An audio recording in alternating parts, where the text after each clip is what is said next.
everyone, and welcome to the Gold Mines podcast. Today, our guest is Patty North, and Patty is the general manager of the Heartland team out in Omaha, Nebraska. And she leads the teams in recruiting for accounting and finance and executives, industrial, and technical placements. So, Patty, welcome to the Gold Mines podcast. We're so excited to have you today. Well, thank you, Debra. And I have to clarify, I only oversee the administrative, professional, and industrial branches. My colleague handles finance, technology, and executive. Okay, well, hey, we're still getting acclimated to you, Patty, and, forgive me, I thought that's what you did. It's okay. all good. The Heartland is a lot, and I couldn't do it without my counterpart, Chris Carlson. Yes. She leads the show with three of those groups, and the industrial and administrative professional groups keep me plenty busy. Oh, I bet. So thanks for the clarity. I appreciate that. So, Patty, I want to talk about the good, the bad, and the ugly of what you do on a daily basis. And you handle you handle the remote recruiting, correct? Yes. We have within the Heartland branches and the administrative industrial groups, I've got about half who are local and half spread across the country. Well, I needed to backtrack for just a moment, Patty, because some of our listeners out there today, like Debra, who should know better than what you just taught me, tell us exactly who Patty North is. Give me a little bit about your biography here, a little bit about you. Oh, a little biography. Okay, so this year I celebrate my 29th year in the staffing industry. Yes. I joke that I was hired when I was 13. Me too, Patty. Right. So I started in 1994 with Celebrity Staff, been with the same company that entire time. I've been in almost every role. Started as a staffing assistant, also known as maybe a recruiter. Been a staffing supervisor, assistant manager, branch manager, and now leading our region. And I have my CPC, Certified Personnel Consultant, and also my SPHR. Well, you got quite a lot going on there, Patty, over the course of 29 years. Goodness. So, Patty, for our listeners today who may not know exactly what remote recruiting looks like, and I'm assuming that somebody's out there selling remotely as well, right? So can you explain a little bit about that and the difference between being in-house and in office? What do you see out there with your teams? Sure. So I can give a little context first. So Debra, we were not remote until COVID hit. And when COVID hit, like everyone else, we went to work from home. And at the time, we were owned by a healthcare staffing company. So our owners, because a majority of our business was in healthcare, defaulted to the healthcare protocols, which meant that we never went back to the office. Right. So it really forced us to learn how to do business remotely. And so what we decided to do is start with our current customer base and say, well, we can now do business wherever you are. We are now not just limited to Nebraska, Iowa, Kansas, Missouri. And that's how it all began, was through our account managers who are the salesmen or salespeople of our groups, talking to those customers saying, we can help you anywhere. And you have the same account reps. You don't have to get handed over to a different brick and mortar. That's what started to generate job orders outside of our local market. And it really shot it to high speed when we secured, through a current customer doing business locally, they decided to expand into staffing or to opening up COVID testing clinics throughout the country and leveraged our business and asked us, hey, can you staff us wherever we go? And I'll tell you, Debra, we said yes before we really knew what we were doing. Just like anyone else in staffing, when the opportunity lands in your lap, you don't ask how you do it on the front end. You say, yes, we can, and then you figure out how to do it on the back end. So that's really how it started. And what we did is we followed that customer as they opened up 30 different locations. It took us to 30 new states, working remotely. And we had to learn how to use tools and resources. We had to learn how to introduce ourselves a little differently to assure candidates that we're not spam. We're not, there's a lot of news reports out there about you got to look out for spam or job applications, and so we had to learn how to read the market and educate candidates who we were, and had some bumps and bruises and successes along the way.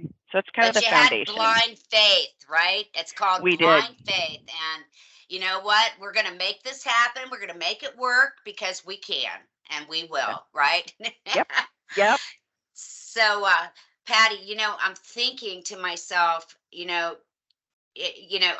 worked remotely, so I get it, but this isn't for me, it's for the audience out there. So your team members are, they're more than just job titles.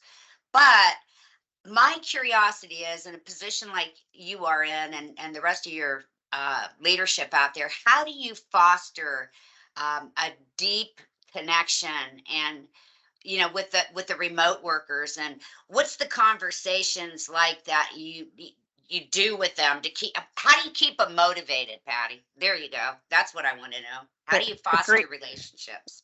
Great question. And we learned that through trial and errors, that, maybe not failures, but, mistakes and successes.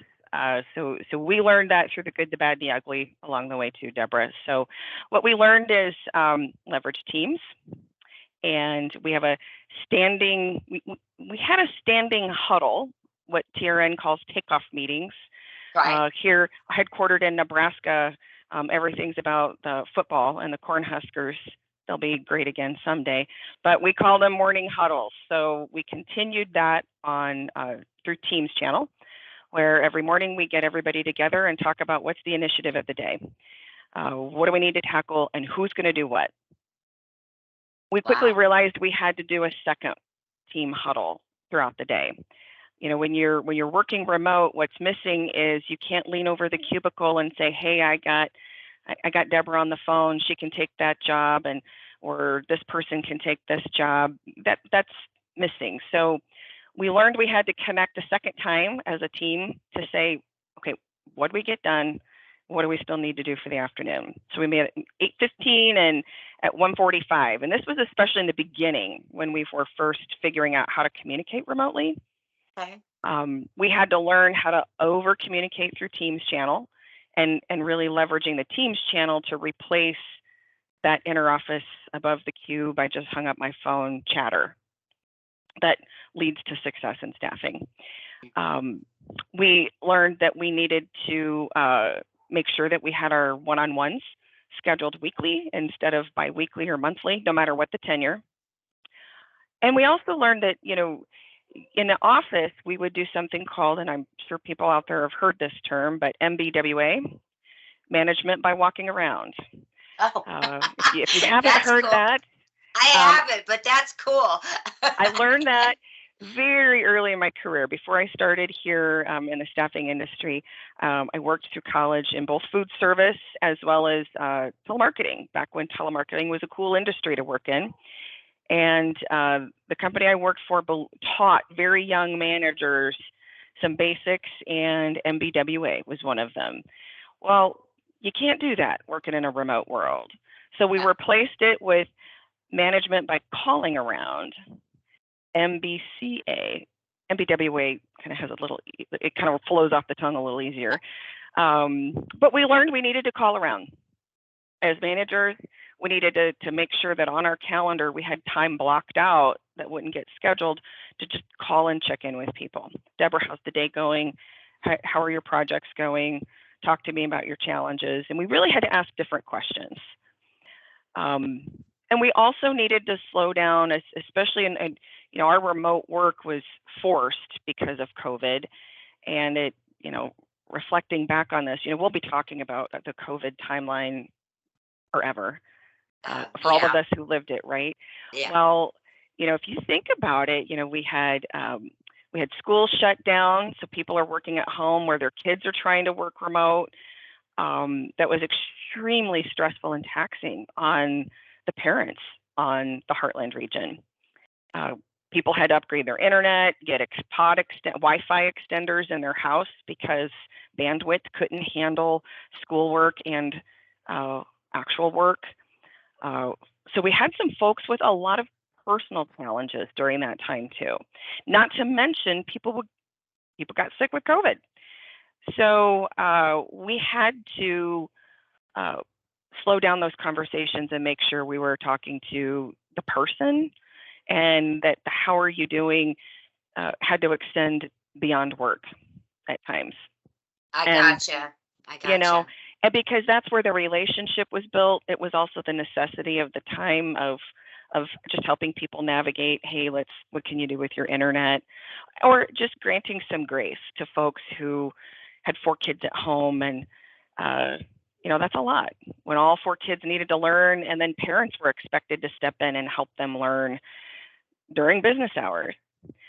So we did some of that really well, Deborah. Some of that we didn't do quite so well. That Well, was, it's learning on the none of management us side knew too. what was going on, Patty. I mean, it was something that none of us had ever experienced, Right. and even what we have going on today now with recruiting, where we're at today.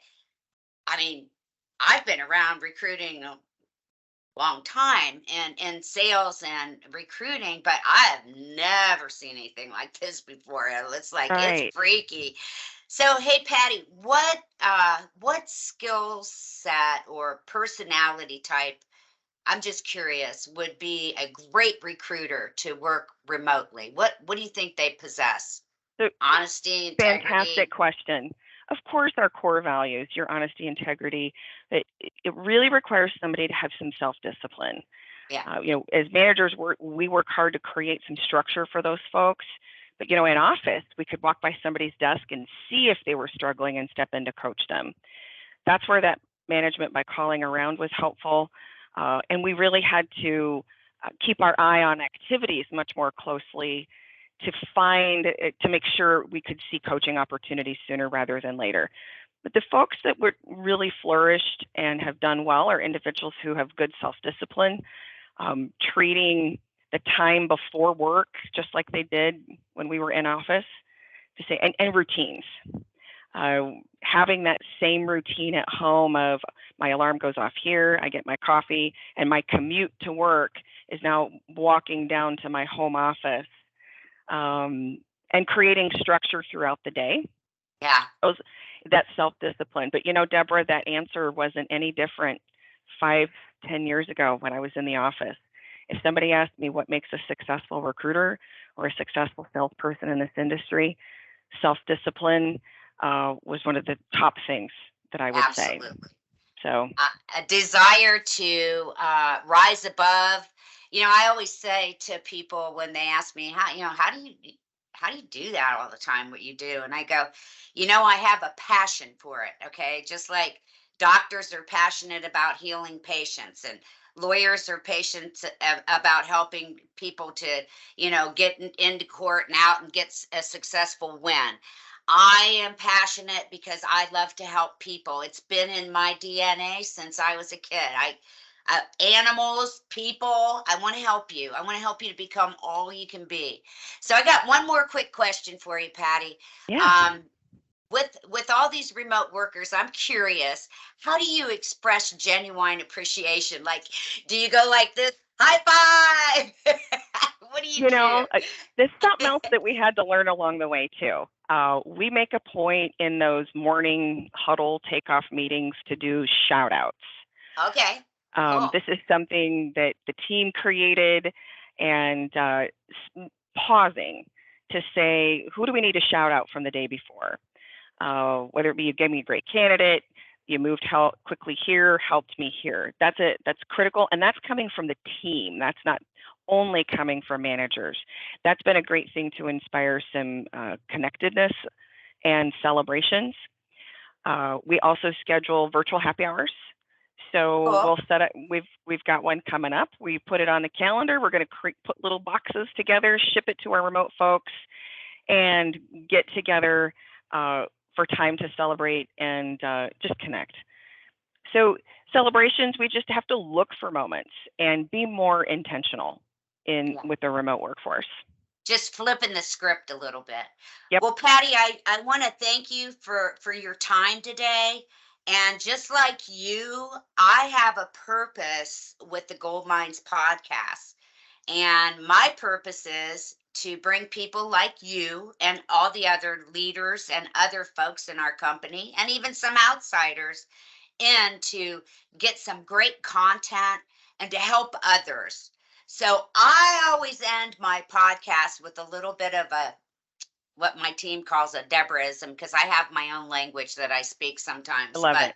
Love it. anyway, um, today I'm thinking, just listening to you, overcoming obstacles has led me to where I am today, and will lead everyone out there listening today. It will lead you to success, but you have to have resilience, the things that Patty was talking about, strength and wisdom. And when you look at adversity, you need to look at adversity as opportunity, right, Patty? So Yes. the important thing to keep in mind is that every experience, every failure that you have can teach you something, and something very valuable. So we can turn the most challenging experiences, obstacles in our life into growth opportunities. And always remember this: you must never think that you're not enough. No matter what life brings you, you're enough. Thank you, Patty. Had a great talk. Thank you, Debra. Thanks for having me. You're welcome.